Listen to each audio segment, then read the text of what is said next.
Hi, Trent. Morning, good morning. Is anybody else out there? Got 1 minute to go before I start.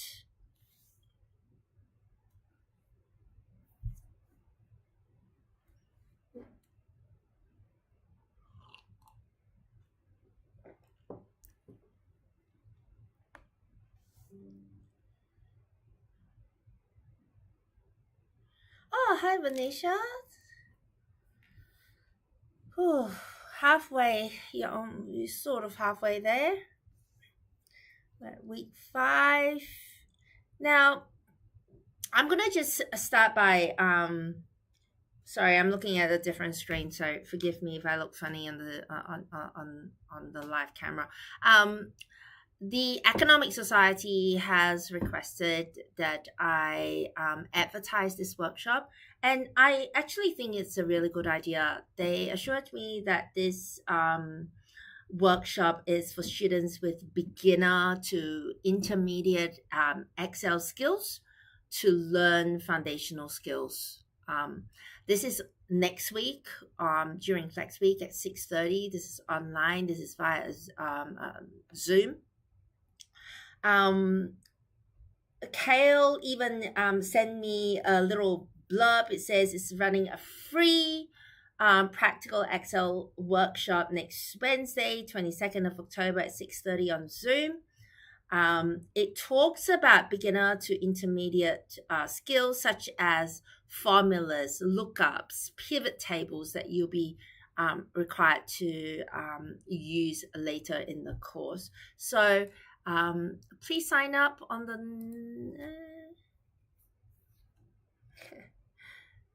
forgot that I'm on a slightly different. That's it. So please register below. You've got a QR code there. If you could do that, that would be great. And I am going to start the lecture now. I tried really hard to finish international trade today. I was this close in the live lecture. So let's see if I can do some magic. No guarantees here, but I will do my best. I mean, I do want to do a little bit of a recap, but most of the things I'm going to talk about in the recap would be things that were very important that will link to today's lecture. Okay, let's start.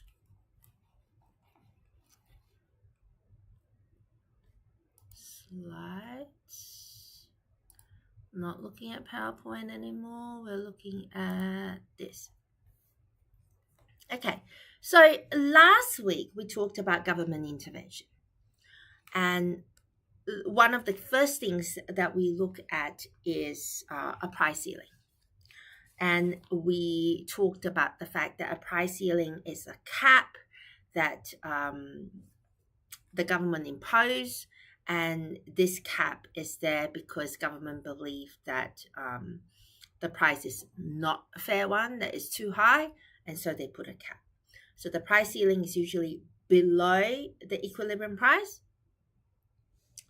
And we talked about how there is a deadweight loss. Sorry, I know that I don't particularly like using these slides. Oh no, where is my...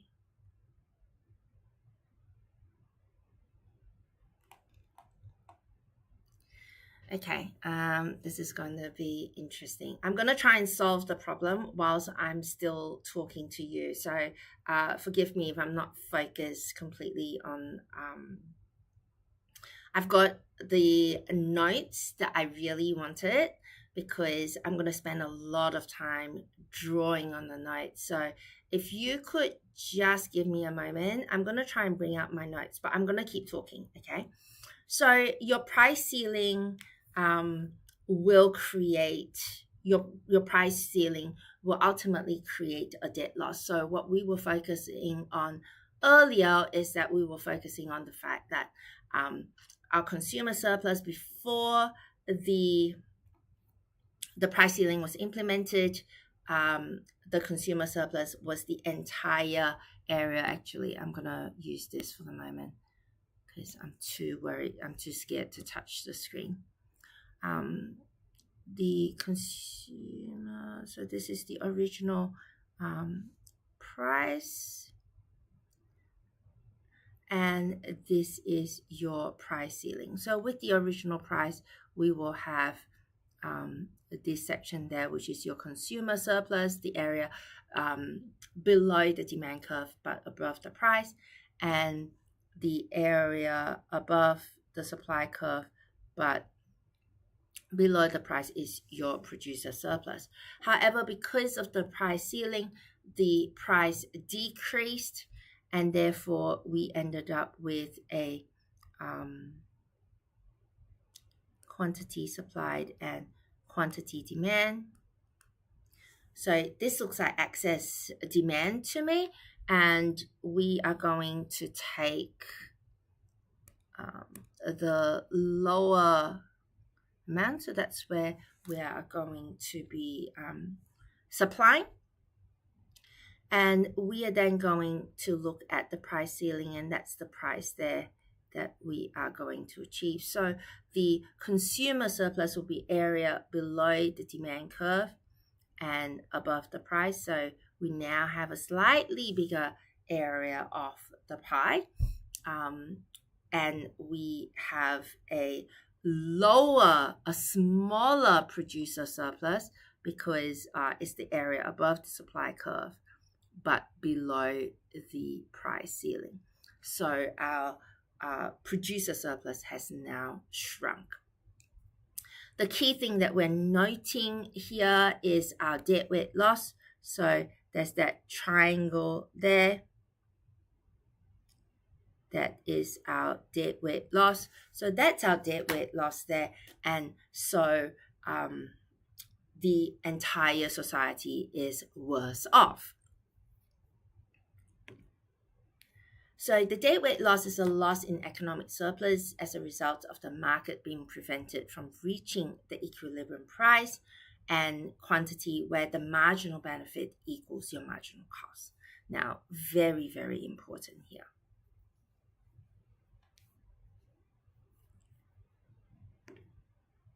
Now, we also mentioned that in the price ceiling that the winners are people who are rich. They're the ones with high willingness to pay. And the solution is to a direct lump sum transfer to the poor, which is taking from the rich and dumping it and giving it to the poor.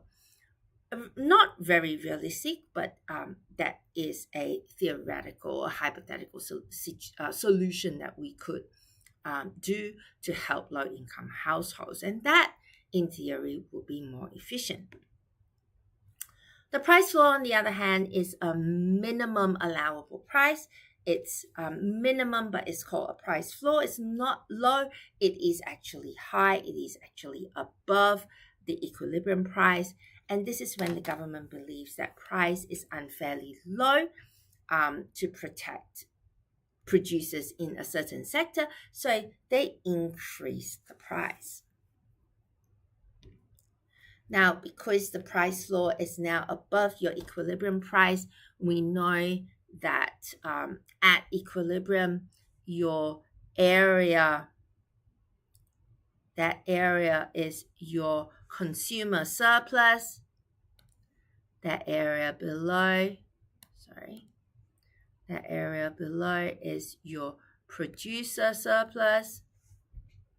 But now that we have a price floor, our price floor is here. So that's your quantity demanded, and this is your quantity supplied. And so we now have excess surplus. At the price floor, our consumer surplus is the area below. It's the area below the demand curve and above the price. So it's that tiny triangle there, and the supply is the area above the supply curve.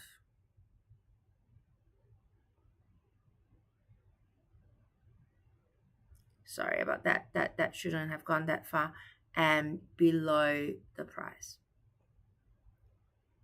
So clearly the producers are benefited by a little bit. And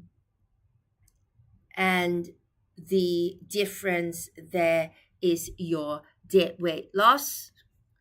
That's your deadweight loss. So that's your triangle with your deadweight loss. So that is the impact of a price floor. And when we have a circumstance where we have deadweight loss, then basically we are not maximizing the total surplus, and therefore that's also problematic. The losers here are both your consumers and your producers. And the solution, the possible, or quite a realistic solution here is the losers will be willing to pay the winners the exact amount they gain from this price floor in exchange to lobby the government to cancel the price floor. This would be a Pareto improving transaction because everybody will be a winner. Everybody will be happy. We moved on by talking about taxation, and we say that tax generates tax revenues, and tax revenues can be used to redistribute wealth within the society. And what that does with wealth redistribution is that it improves the distribution of income and opportunities across different population groups. Now we have I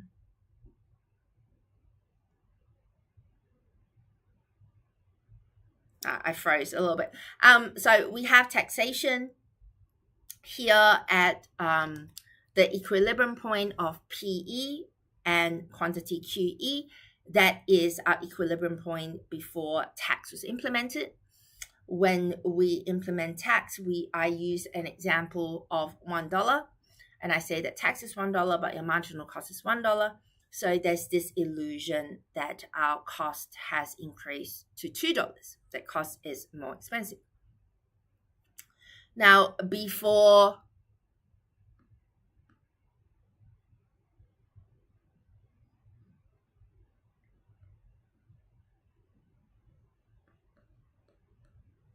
I can't remember my labeling in the slide before because I have to open up notes. Give me a second. So now at the equilibrium price, the area of consumer surplus is the area below the demand curve and above the price. And so that is our consumer surplus. And that is A plus B plus C. Our producer surplus is C and E. Now, when the government imposed a tax, now the price is higher. The price is now at P tax. But the producer is only getting P tax minus tax. So this difference is your tax. And so this point is P tax minus tax. We're taking the tax component out. And that is what the producers are receiving. Okay? So what we're saying, therefore, is at price P tax, that's your quantity demanded, and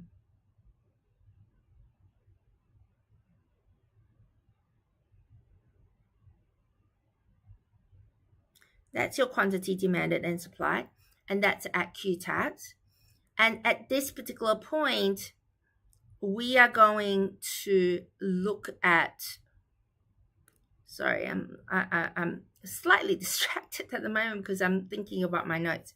Actually, I am going to try and get OneNote up so that I get that out of my mind. And I don't worry too much about it. Let's see if I can find that on.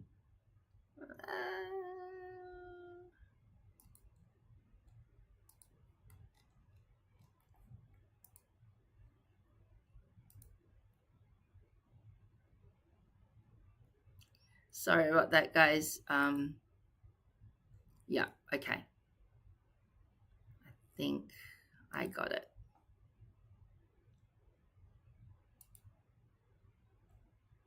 Okay, perfect. Now I'm happy. Now I'm less distracted. Sorry about that. It's just something that I really wanted to use later on in this lecture, and it was playing around in my head. Okay, this is what I showed you last lecture. So the difference between P-tax and P-tax minus tax, that's the tax component.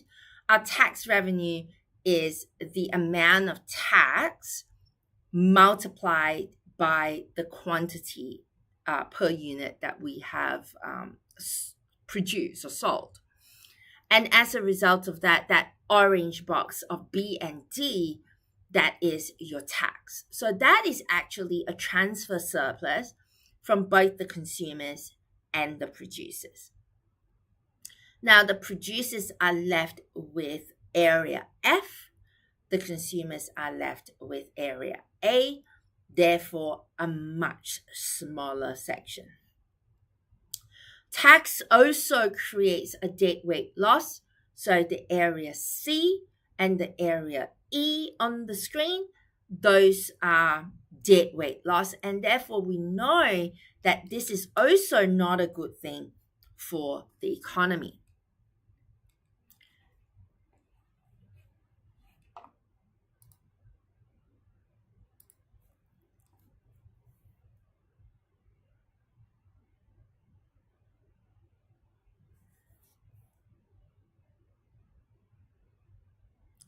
So that brings us to elasticity. Okay, elasticity is really, really important. We talked last week that the winner when there is tax imposed is the government. The solution for that would be that the losers will be willing to pay the winners, who are the government, the exact amount it gained from the intervention in exchange for canceling the tax. And I remember talking to you about how sometimes when governments impose a tax, it's usually for a particular purpose. And I said, hypothetically, the government is imposing a tax on sugary drinks like Coca-Cola or Pepsi or all the other drinks, even your energy drinks. They're so high in sugar. So the government is using the money that they get from the tax and giving it to health advocates to fund their campaign to educate people. So these health advocates are the winners here. Let's say hypothetically they gain $100 million in funding. And consumers and producers are losing $150 million in reduced sales, in reduced employment. So consumers and producers are less happy. Now, what if the consumers and producers then go to the health advocates and say, hey, I'm going to give you the $100 million that the government's giving you right now, and if you help me lobby to get rid of the tax, I am even willing to give you $105 million as a sweetener. You're getting more than what the government could give you. We get rid of the tax. What that means is both the consumers and producers and the health advocates are winners. This is a Pareto improving transaction, because as much as you think, well, why are the consumers and producers paying $105 million? The $105 million is still less than $150 million in reduced sales and enjoyment. On the other hand, the health advocates is gaining their original 100 million and they get a little bonus. Even if they only get paid 100 million, they're square, they're still happy.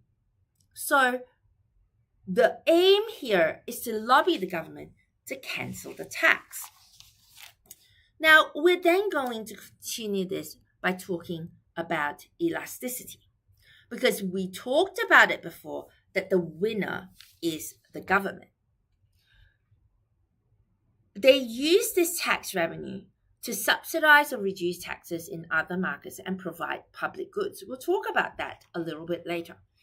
What is the most efficient way of collecting tax revenues? Well, tax those with the lowest elasticity. Why? The more elastic the supply and demand, the bigger the deadweight loss. Let's have a look. I'm going to show you the diagram here first, and we're going to draw it out.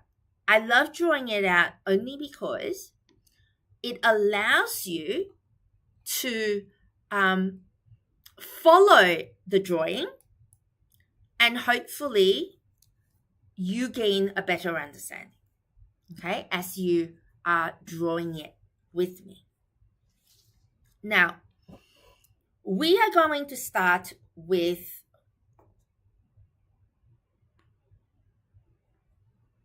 we're literally going to do this a whole lot, okay? But for the first example, I'm going to assume that demand curve and supply curve are relatively elastic. So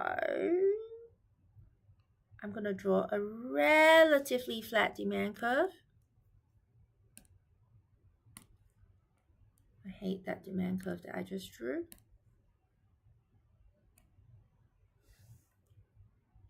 And I'm going to draw a relatively flat supply curve.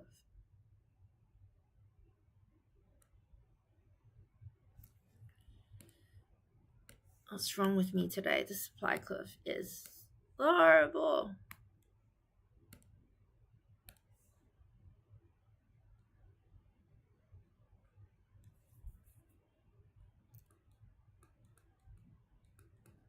Okay, so this is my tax.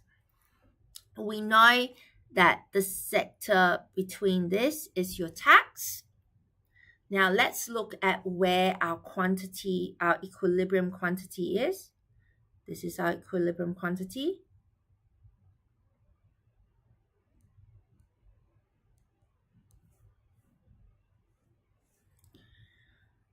And the government has imposed a tax. So we're going to increase the price.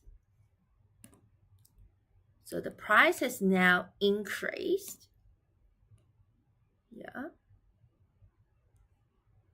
to P tax. Okay, and here the quantity Q tax, this is a rather big decrease. Okay, so we say that your producer surplus at equilibrium is the area above the supply curve and below the price. And the consumer surplus is the area below the demand curve and above the price. But now we are trading at P tax. Now at P tax, we are producing at quantity at Q tax, and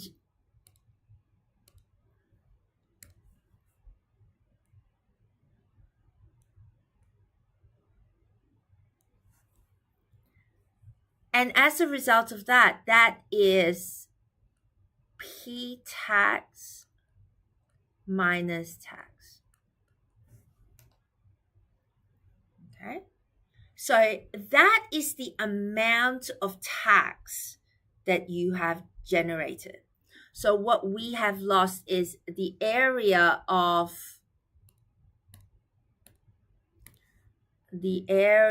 below the demand curve and above price. This is our consumer surplus. And the area above the supply curve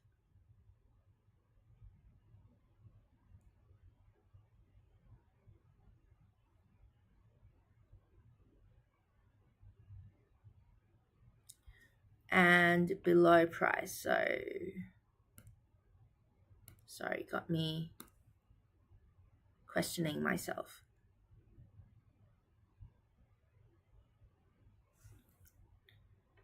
Okay.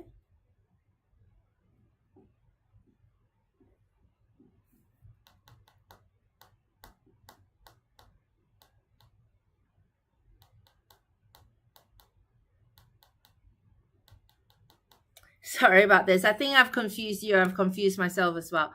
Let me get rid of this. I was just trying to figure out what I was going to say. Let me get rid of this. I'll do this again.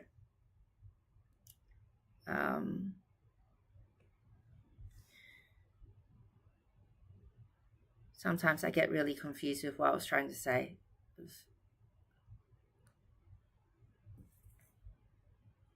S plus tax, and this is our equilibrium quantity, and this is our equilibrium price. That hasn't changed too much. That is my new price. This is my P tax. This is my Q tax. And at this point, this is P minus tax. And the tax component here, this is my tax. Okay, so apologies again. When the demand and supply curve are relatively elastic, which is relatively horizontal, producers and consumers are elastic. When they have other options, therefore they tend to respond strongly to price changes. When we say they have options, I'll give you an example. Let's say the government puts a tax on apples. If apples is all that you eat, okay, my 10-year-old, when he was a lot younger, when he was a child, still a child, but when he was like, under 5, all he ate in terms of fruits and vegetables was cucumber, broccoli, and apples. That's all he ate. And the only fruit he ate was an apple.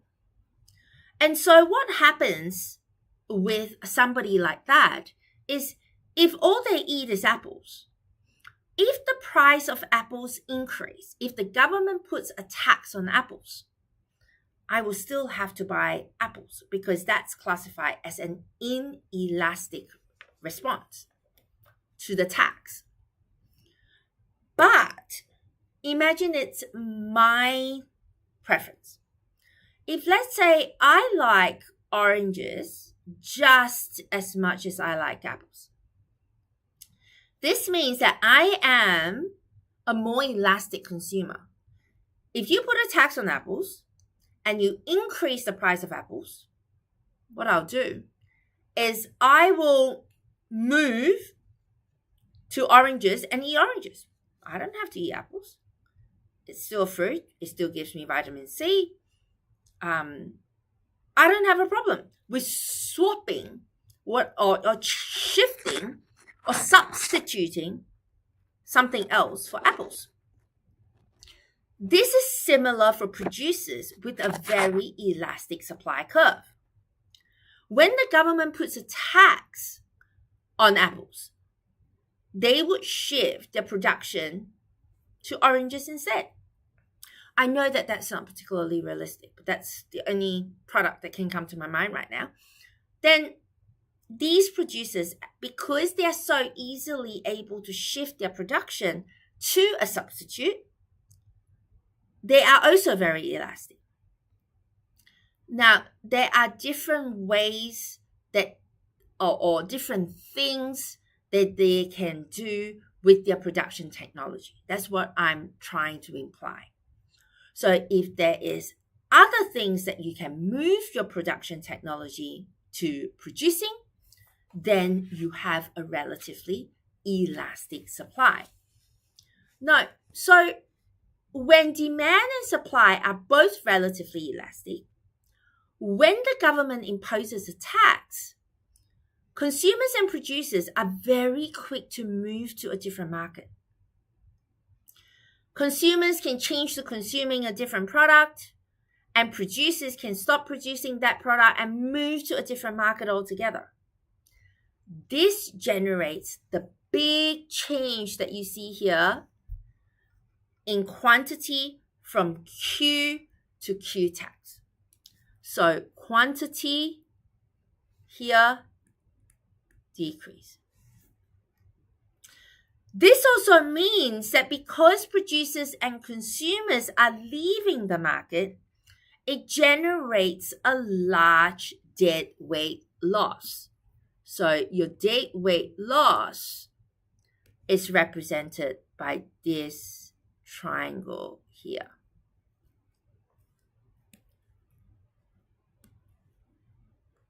This is your deadweight loss. And the tax that the government receives is relatively small. I mean, to us, it's probably rather big, but comparatively, when we see an inelastic tax box, it probably looks rather small here. Now, let's imagine a different product. Let's imagine a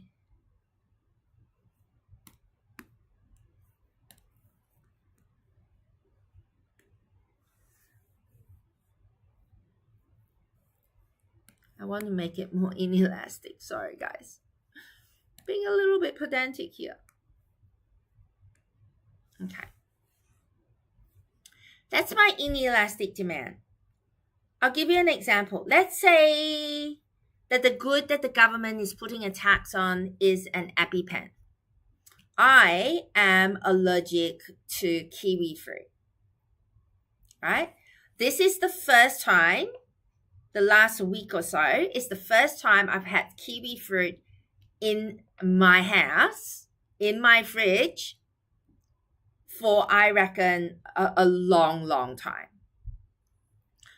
I was 12 when I first got my first anaphylactic reaction, and I needed to go to the hospital, and the doctor prescribed an EpiPen.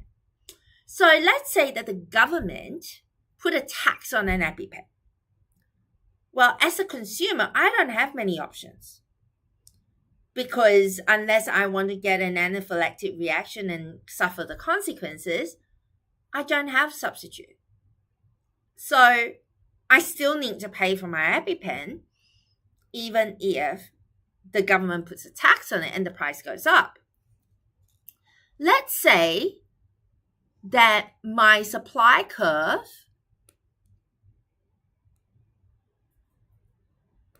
S plus tax is also relatively inelastic. Now, what happens here? What happens here is that at the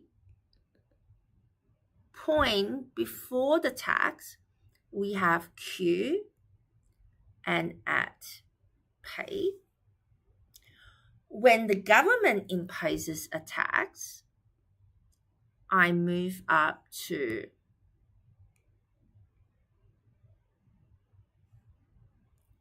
to tax. See how small that change is? Because I don't have an option. I might say, which is realistically what I do, I just don't buy it because it's so expensive. It lasts me, every pen that I buy lasts me 12 to 18 months. Unless I'm traveling, I do go and buy and carry an EpiPen. But when I go to a party and I see a plate of fruit, I will never touch it because I don't know if somebody has used the same knife to cut the kiwi and then cut the rest of the fruit. I just won't touch it. And by avoiding it, I don't have to carry one. But the point is not that. The point is that if the price increase, I've got no choice. That's my only option. So at that particular point, this is my P tabs. Okay. Still an inelastic demand, and at this point here,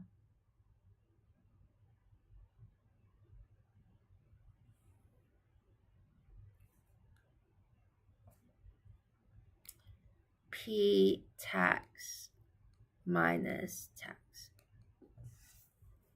Okay, so now this is my tax. I know it doesn't seem like a bigger error. It's supposed to be, believe me. Okay, so that's my tax. The difference in quantity, what this tax is doing, if it is an inelastic good, is that it is forcing you that you don't really have a choice but to consume it. What is most significant is the deadweight loss. See how small the deadweight loss is compared to our previous slide? That deadweight loss is huge. But our deadweight loss has shrunk. Okay? So let me reiterate this. Suppliers here are inelastic too, and so they have a steep supply curve. This means that it is not easy for them to repurpose their production technology to produce another good.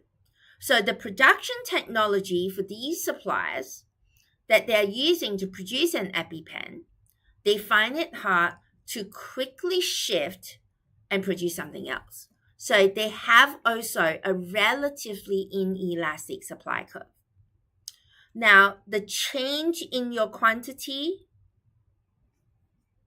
after the tax is imposed is very, very small, and therefore your deadweight loss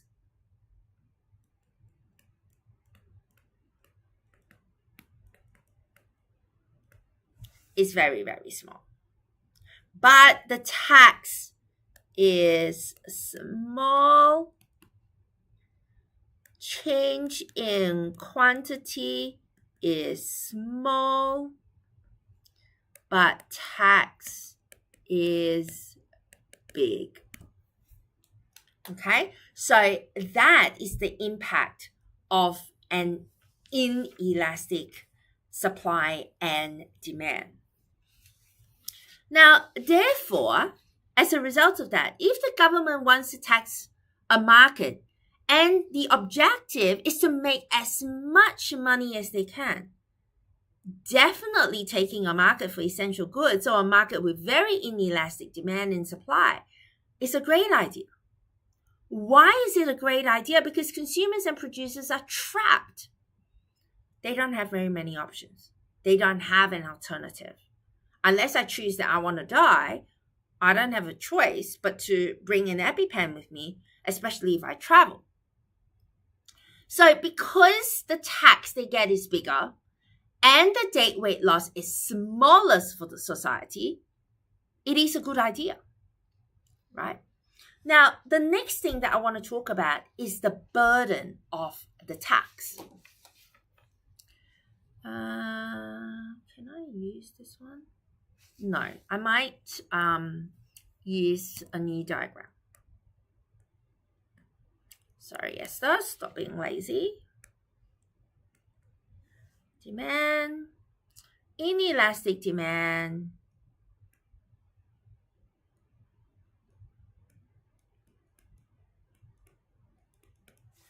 and relatively elastic supply. So now your supply is your marginal cost. Your supply plus tax, with tax, is marginal cost plus tax. Okay.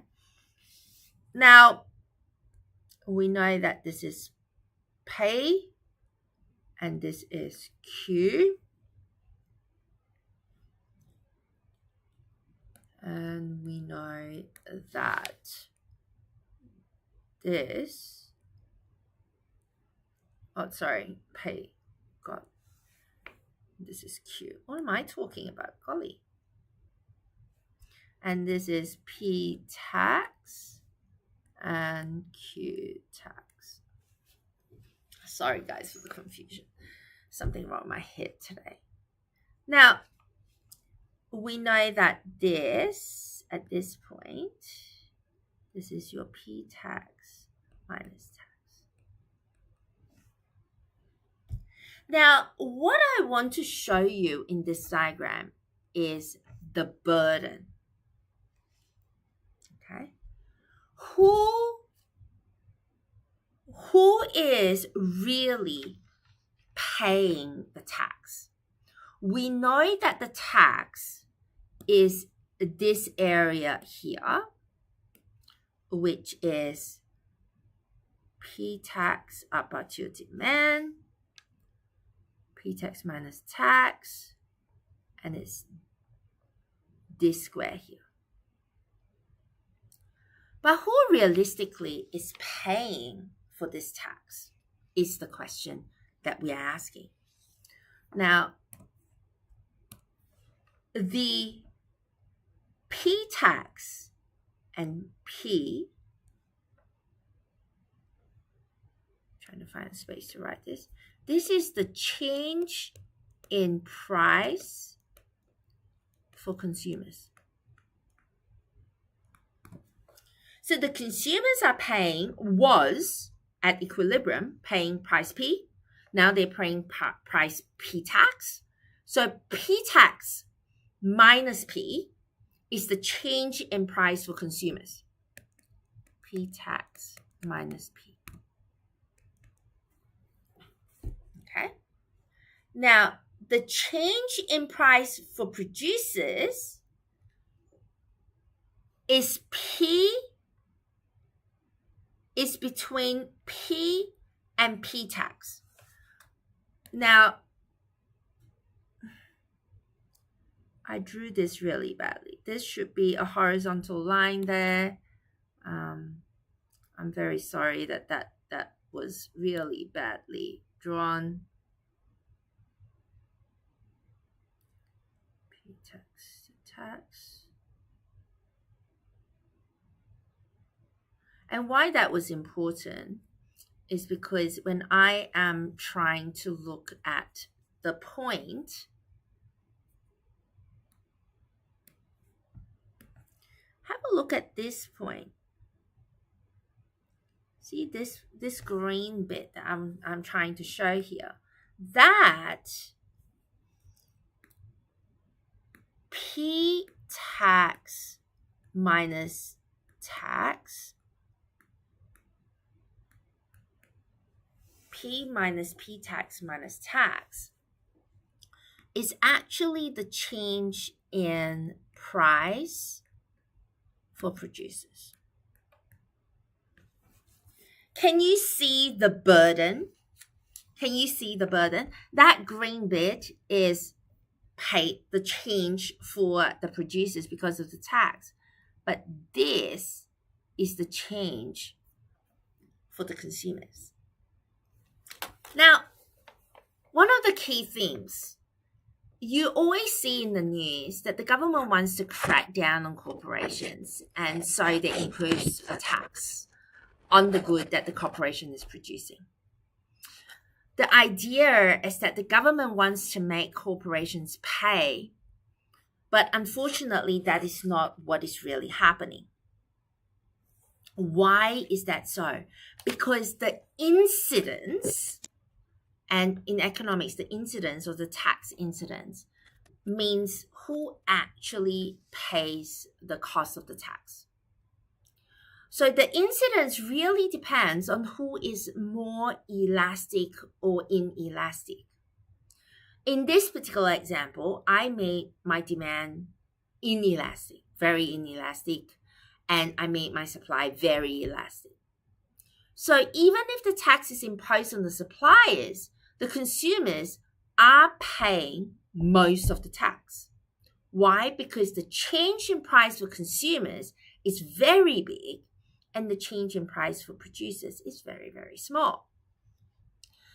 Because corporations are often very elastic, targeting corporations with a tax does not mean that they will end up paying the tax. What they do, they just pass it on to the consumers. This is one of those situations where what you hear on TV, what you hear the politicians say that they are trying to make the large corporations pay, they're actually hiding the truth about who is benefiting from these type of policies.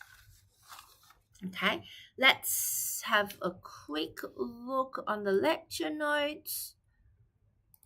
Apologies there. I do really like to use my own drawn diagram, which is why okay, so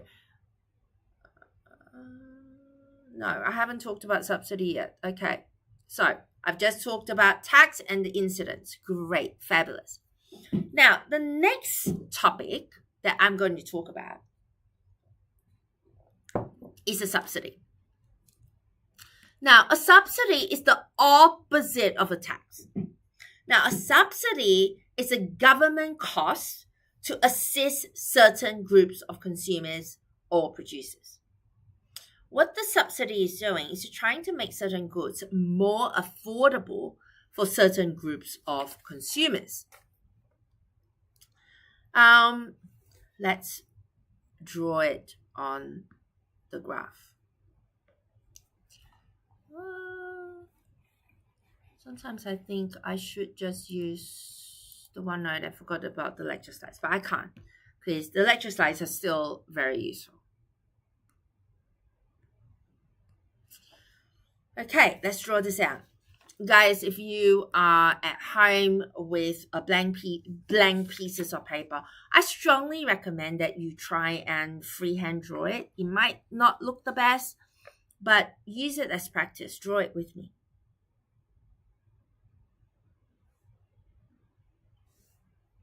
This is your demand. This is your supply. And this is supply. So this is your original supply, which is your marginal cost. This is your supply, which is marginal cost minus subsidy. Okay? Because with the subsidy, the price will decrease. So the difference between this area is your subsidy.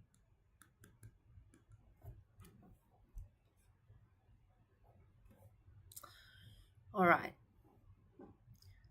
Now we know that originally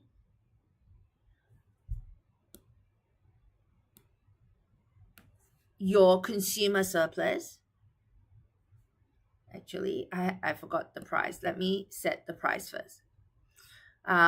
Price, quantity,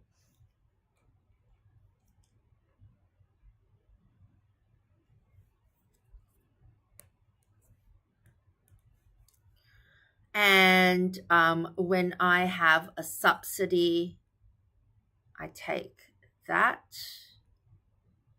and this is my price with a subsidy, and this is my quantity with a subsidy. Okay, now my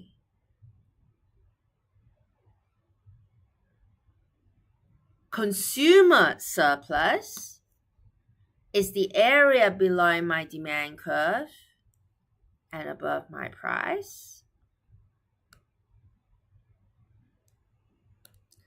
And my consumer surplus is the area above my supply curve and below my price. But now with a subsidy, we're going to be producing at P sub.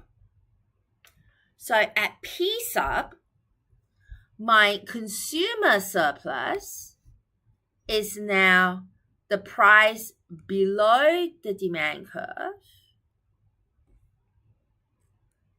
and above the subsidy, or the price with subsidy. And see, we have that pink bit there. And your producer surplus is the price below the price and above the supply curve. Okay, I don't want to cover that green bit totally. I want you to be able to see what happens there. Okay, so A, B, maybe C, D, E, F, G.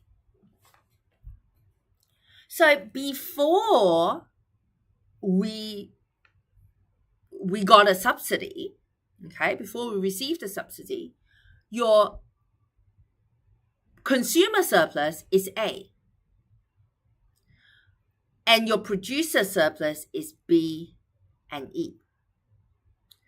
Now that we have a subsidy and price is decreased, your consumer surplus is A, B, C, D, and your producer surplus is E, F, G.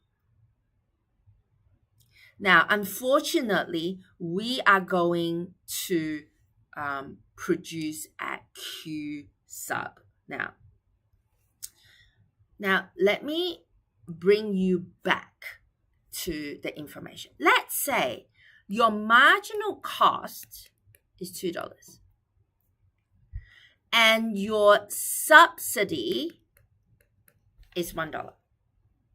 So the cost paid by producers is $2 minus $1, which is $1. Now, the government has made production cheaper. This is a very interesting policy. This is a very interesting policy because it is doing the opposite of what we saw before. When the supply curve shifts down by the amount of the subsidy, your quantity supplied increase. We see that. Quantity supplied increase. And the price decrease. The government seems to have pulled a rabbit out of the hat. That's amazing. The government has just increased the happiness of the consumers. A, B, C, D. The producer's happiness has also increased, even though the price has decreased. They are producing more. So what it looks like, I'm going to use the word look, and if you're going to write notes down, I want you to highlight the word look. What it looks like is that we have made the whole economy happier. That is a catch though. What is the catch? Now, at first sight, the total area where A, B, C, D, E, F, G, the entire area there,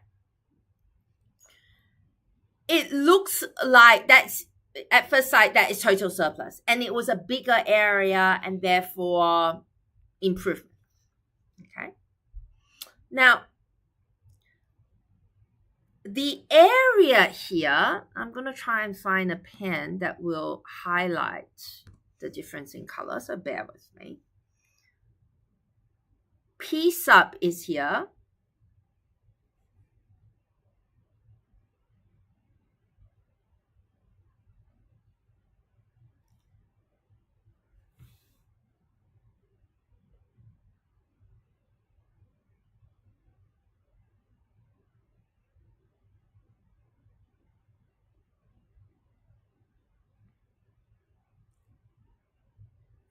My diagram is so awful. I can't see.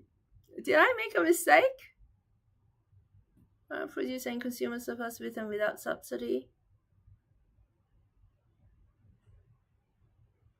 Okay. Just give me 1 second here. Now, I think that I've confused myself, or have I?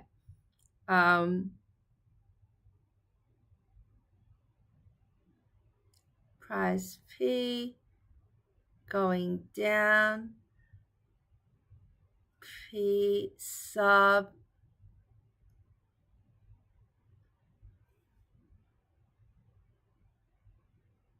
okay, that's fine. So this is my subsidy.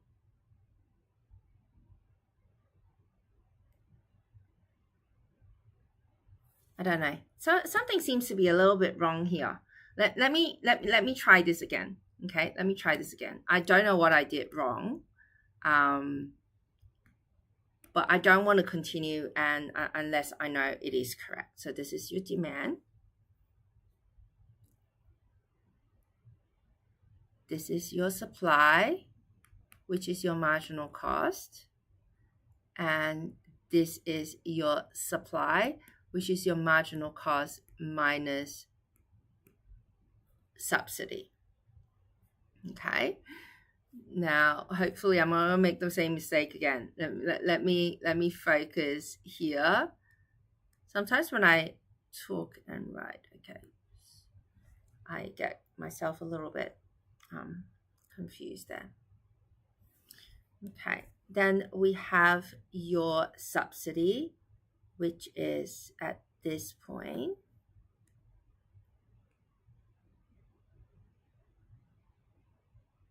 And this is your P sub and your Q sub. So the point that we were trying to make, I think Kelly asked, can you write out the producer and consumer with and without subsidy? So the producer surplus without the subsidy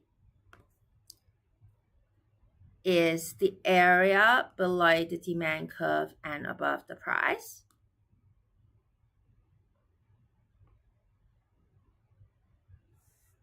So that is your consumer surplus, and your producer surplus is at this point. Okay, Kelly, so I'm going to try and label that A and B. So before sub, consumer surplus and producer surplus is A and B. Now we're having a subsidy, which means that our quantity is going to increase to Q sub, and the amount of goods that you're sold here up until the subsidy, until the quantity here, those goods are the ones that are going to incur a subsidy. Okay, and the subsidy is the difference between the price here, subsidy.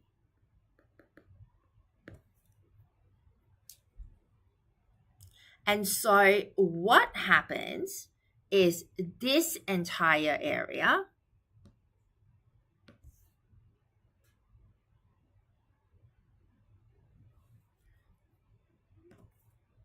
see how we draw up there. This entire area is what your producers, so your producers are going to produce up until this point, okay, because of the subsidy. Okay, because of the subsidy. But demand stops here. Demand stops at this point. Okay, that's your demand curve. So what happens in this particular scenario is that triangle there becomes a dead weight loss. What you are gaining is that extra bit from the subsidy. Okay, so the shaded area in blue is the improvement provided by the subsidy. That is your net increase in your surplus. This is not a magic trick. We have not considered the cost, which is why I included that deadweight loss. So after the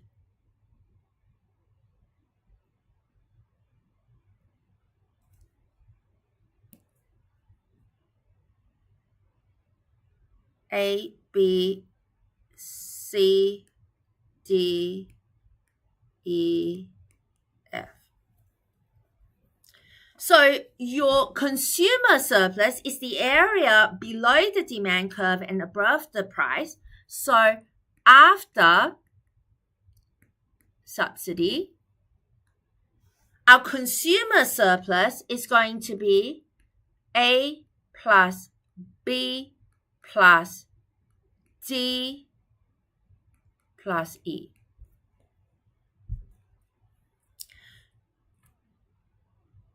And our producer surplus, actually, does E include? No. G. Our producer surplus is the area above the supply curve and below the cost.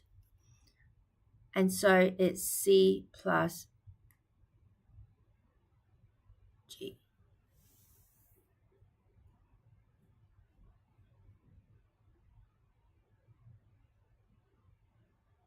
Okay, Kelly, I'm hoping that I am answering that, because that wasn't something that I had in my mind when I was doing the prep.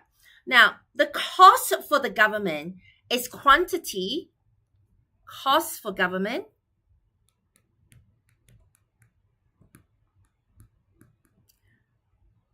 is Q sub multiplied by subsidy, which is that area there.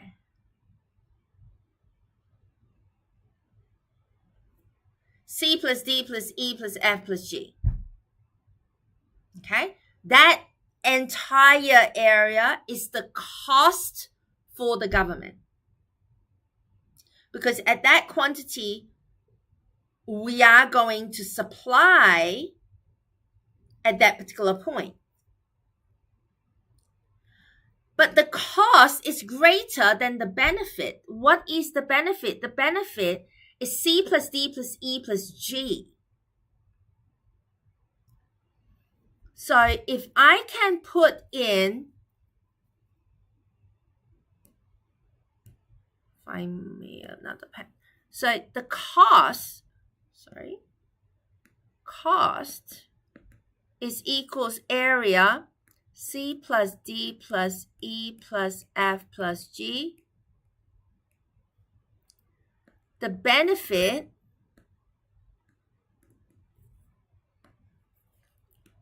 equals C plus D plus E plus G.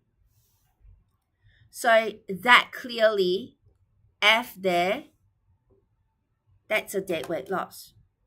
Your cost is greater than your benefit. Okay? Now, this is not a magic trick. Society is not better off because when you count the cost for the government, there is a deadweight loss. For subsidies, the problem with our deadweight loss in area F is because of overproduction of goods that are not valued by our consumers. This happens because the government reduces the cost of production. But this is just like any David Copperfield illusion, just like what we saw at tax. It seems that production is cheaper. Seems. So producers are attracted to produce more, and consumers want to consume more, and everybody seems happy. But technology didn't improve. Production wasn't cheaper. It's just an illusion. As a result of that, what happens is that society ends up producing too much relative to what is optimal, which is why we ended up with that deadweight loss. Okay? I want to make a proviso here. This happens because we are talking about perfectly competitive markets, though. After the break, we are going to look at non-perfectly competitive markets such as, monopolies, oligopolies. And we're going to see that subsidies could be a very good idea. Example will be your market for vaccines. How the government subsidizes vaccines for young kids, even flu vaccines for children under the age of 5, because they are deemed, medical research has shown that they are more at risk. And people over a certain age, I can't remember whether it's 60 or 65, they get free flu vaccines. They get, over a certain age, you get free shingles vaccines. You get, there are a lot of vaccines that are free for the young and very, very young and the very, very old. But this is not true in a perfectly competitive market. So let's hold off there and we'll look at the non-perfectly competitive markets after the break. Now, who are the winners for subsidy? Both the consumers and the producers. Okay? Both the consumers benefit because the consumer surplus from A to A plus B plus E, D plus E, and producer surplus from B, you now benefit C and G. So when we talk about the winners, both of them benefit, but what is the catch there? The catch is that it costs the government more than it benefits the people, and therefore represented by the deadweight loss in area F. Now, going back.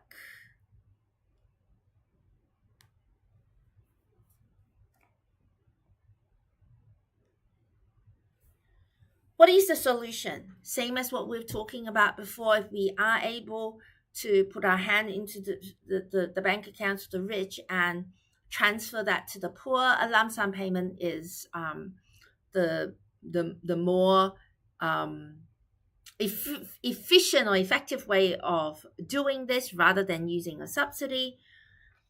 but it is not as simple as that.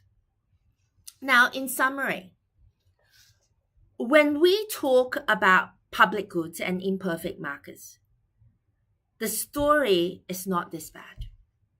So far, in the perfectly competitive market, anything the government is doing is bad for the economy. In terms of an attempt by the government to change the price and the quantity traded in that market. Now, 11:30, 12:31.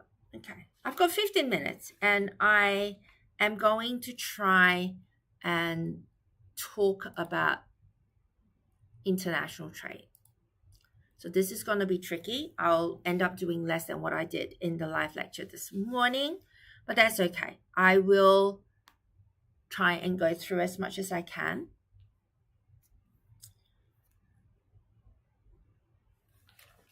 Now, with international trade, economists love international trade. Okay? International trade is fundamental to a lot of our happiness. A lot of our happiness are derived from consuming services that are not produced in our country. A lot of the goods that we get are not produced in Australia. And Australia also exports a lot of things such as coal, iron ore, education. Okay? If you're an international student, you are an Australian export. Almost all countries are importing and exporting. The question is whether the government should impose trade policies such as quotas and tariffs that we're going to talk about at the end of this topic.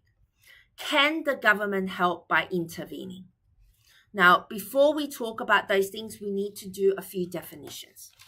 The first definition that I'm going to talk about is the definition of domestic price.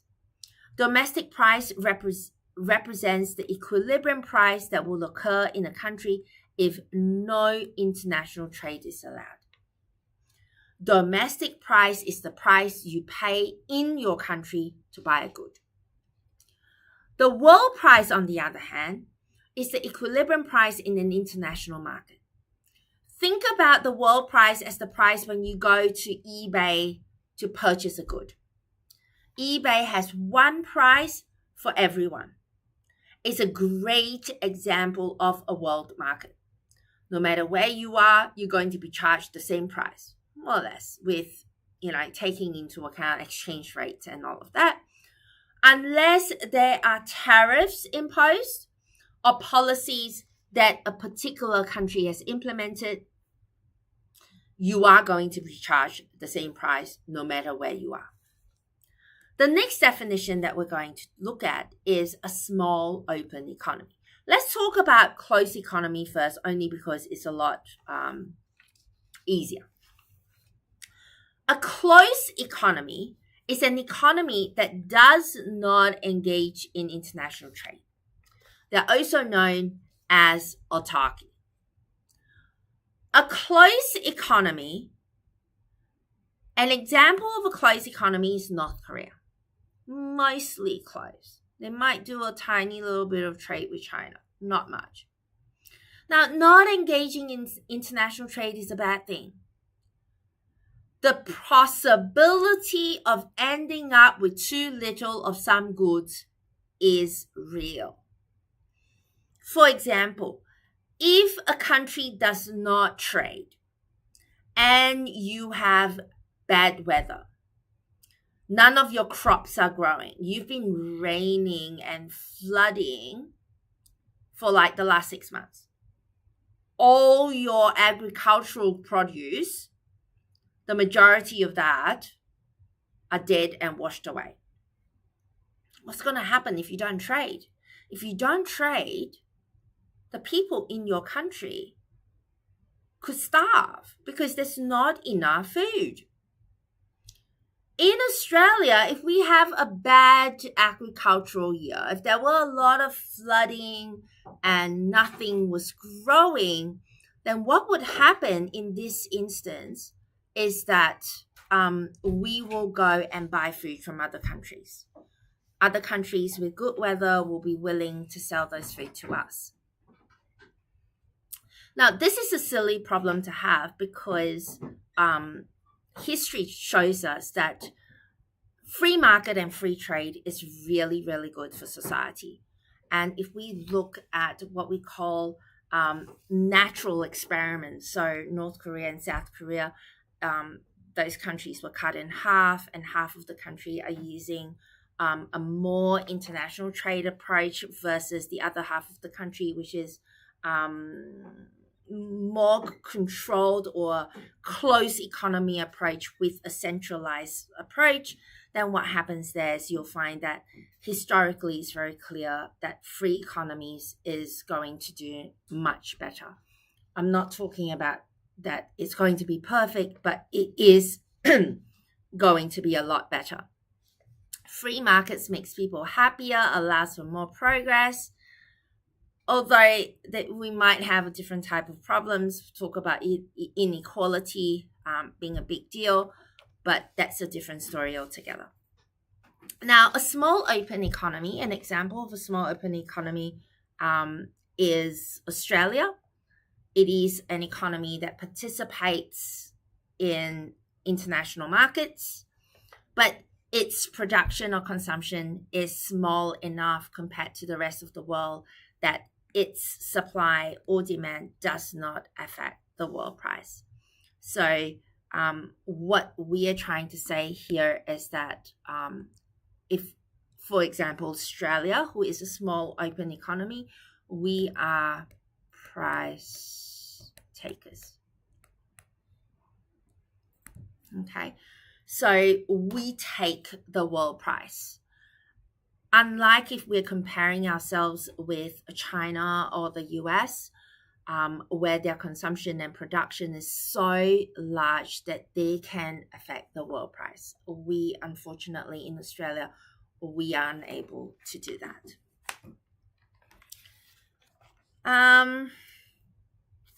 12:51. I'm very, very aware of the time.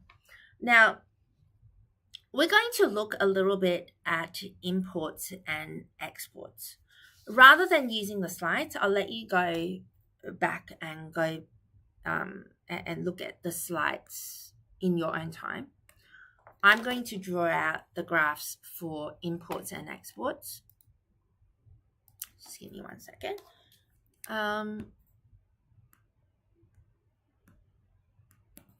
Our normal demand and supply curve,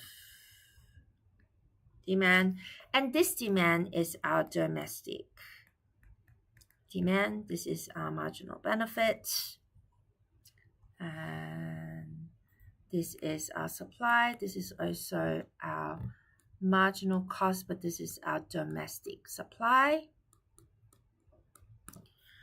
And here we are looking at the equilibrium price and the equilibrium quantity. Now, let's say that our world price is at this point. Okay, that's our world price. So at our world price, if you look at demand and supply, we will have quantity supplied at this particular point and quantity demanded at this point. And remember, we go back and we do the same looking at where your consumer surplus is. So your consumer surplus is the area below the demand curve, above price. We talk about that. And then we look at the area above your supply curve and below price. We talked about this. Now we're going to look at the world price and where your quantity demand and quantity supplied lies. So now at the world price, that's your price, current price. I'm not going to shade the whole area, but I'm going to do the perimeter. The area under the demand curve and above price is now here. So this entire area is now your consumer surplus. I'll shade this in because this is a new point. But at this world price, our producer surplus has shrunk to only this section. Okay, so what that means is at this particular point, only your efficient Australian ALIEN producers are still producing at this particular price. Okay, so they are suffering because they now have to compete with international producers and therefore lose the remaining green area on top. I am going to label that A. Okay, they have lost that green area labeled with A. Consumers are very happy though. Consumer surplus is the whole pink shaded area. Okay, I've done perimeter shading, but that's that whole area. It represents the net improvement for society because total surplus increased following the introduction of international trade. So international trade is the opposite of a deadweight loss. It generates gains for society. It increases the amount of total surplus in the economy. Now, it certainly comes at the expense of less efficient Australian producers who are going to produce less. Now, it is compensated by consumers getting more happiness and they can consume more at the lower price. So, some of you might look at this diagram and say, well, as the quantity demand is greater than quantity supply, isn't that called excess demand? Most people say, well, this part here is excess demand. Now, in an international market, this is covered by international producers. So excess demand is actually covered by imports. So that area there is imports. So if you ask consumers if they're willing to compensate producers by transferring to the producers the area they have lost because competition is tough under international trade, the consumers say we'll be happy to compensate the producers for what they have lost because international competition and still this extra pink area of happiness for them. They are achieving more. Therefore, international trade with redistribution is Pareto improving. So we can compensate the producers for what they have lost and still have an extra surplus for the consumers to enjoy. Now, imagine that pink area growing every day, happiness being accrued by people. And over time, that's why countries, improve through trade. Now, I'm going to very quickly draw the exports curve. Let's do the same thing. This is demand. This is supply. This is domestic also. I'm not going to label it. I'm just going to do it very quickly. This is price. This is quantity. And our world price is now up here. Okay, so let's shade the area of consumer surplus first before world price. Price area below the demand curve above price. This is my area of consumer surplus. Above supply. Oh God, golly. Above the supply curve, below price. This is my area of producer surplus. And now we have our world price above the equilibrium price. So what has happened there? So when the world price is above the equilibrium price, we find our points. This is quantity demanded. This is quantity supplied. This looks like excess supply, doesn't it? But let's have a look. Area below the demand curve and above price. This is now your consumer surplus. Your producer surplus is the area above the supply curve and below the price. And I'm going to shade that area in. Okay, so if we say A, B, C, D. Now we know A and B were consumer surplus before international trade, and C was producer surplus before international trade. Now with international trade, the consumer surplus is now in A, and producer surplus is B plus C plus D. And so your consumers are not happy because now price is higher. Suppliers are happy because price is high, so they can charge a higher price. And this area, sorry, I'm just going to finish this off very quickly. This area is your exports. Sorry, I couldn't manage to do more than what I have done. I will continue this in week 7.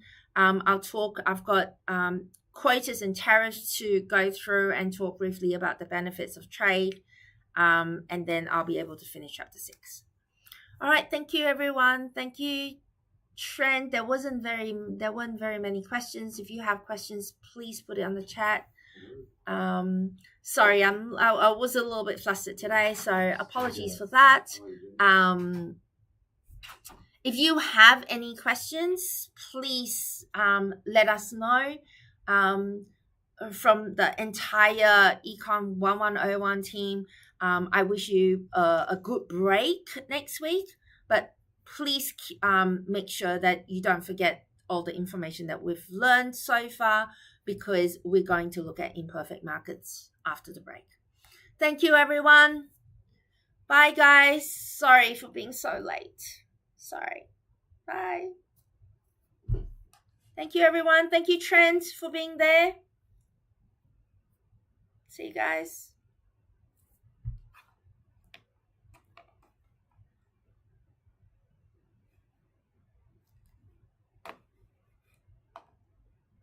Thank you, Venetia. I really hope I didn't go too fast, everyone.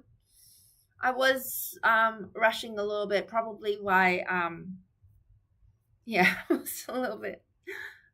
Apologies. Sorry. Have a great break, everyone. Bye. Bye, Paula.